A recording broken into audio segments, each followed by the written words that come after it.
Taxpayers are called upon to spend billions of dollars every year to build bigger prisons and lock up more and more of our fellow citizens. Is this money well spent? Whose pockets is it going into? Will it bring justice to offenders or security to law-abiding? These questions about money are as far from trivial.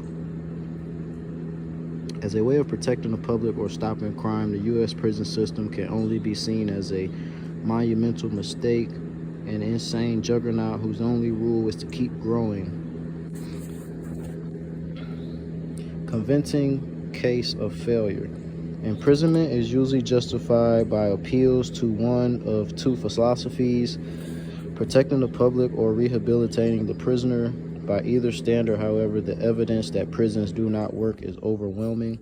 Those states that have the highest budget for law enforcement, including courts, prisons, probation, and parole, also have the highest levels of crime.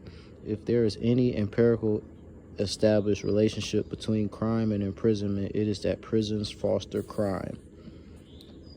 This is not to say that prisons function mainly as schools for crime, although it is partly true that people in prison do learn new criminal skills. Far more important is that prisons are violent institutions that breed violent individuals. At present, the United States has the highest rate of incarceration in the world. Nonetheless, crime continues to plague our society to a degree unknown in other countries that do not come close to our rate of imprisonment. Racism and economic bias are structured features of the U.S. prison system. Who goes to prison and who does not? The seriousness of a crime is not the most crucial element in predicting who goes to prison and who does not. The white-collar crime far exceeds the economic impact of all burglaries, robbery, larceny, and auto theft combined. Nonetheless, the former class of criminals are far less likely to go to jail than the latter. One study found that criminals are far less likely to go to jail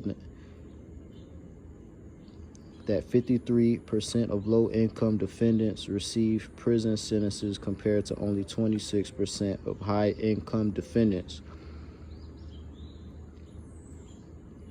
The violence of a crime is another way of measuring its seriousness. Are prisons mainly reserved for the dangerously violent? The answer, again, no. Well over half of all prisoners were convicted of crimes that did not include violence, such as burglary, larceny, drug possession, or disturbing the peace. What does determine who goes to prison? A large part of the answer is certainly race. Today, African Americans are 6% of the U.S. population, yet nearly 50% of prison inmates. Nationwide, the rate of imprisonment for African Americans is 9 times that of Euro Americans. African Americans serve far longer sentences than whites.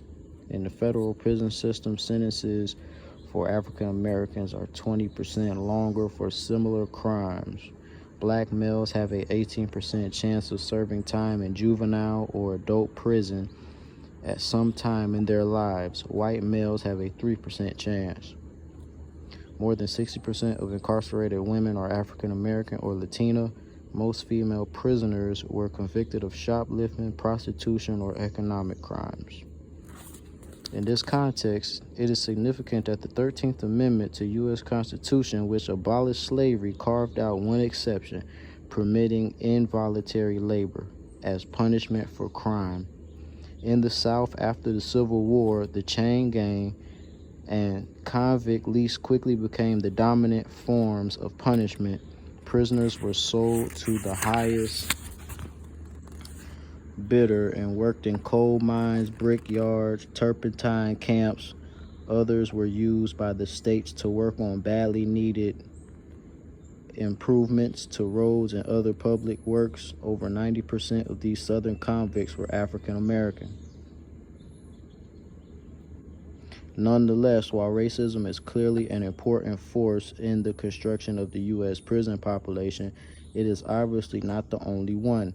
Even though people of color are imprisoned at a proportionate rate, a majority of prison inmates are still whites. To fully appreciate the functioning of the prison system, we must also understand the impact of class.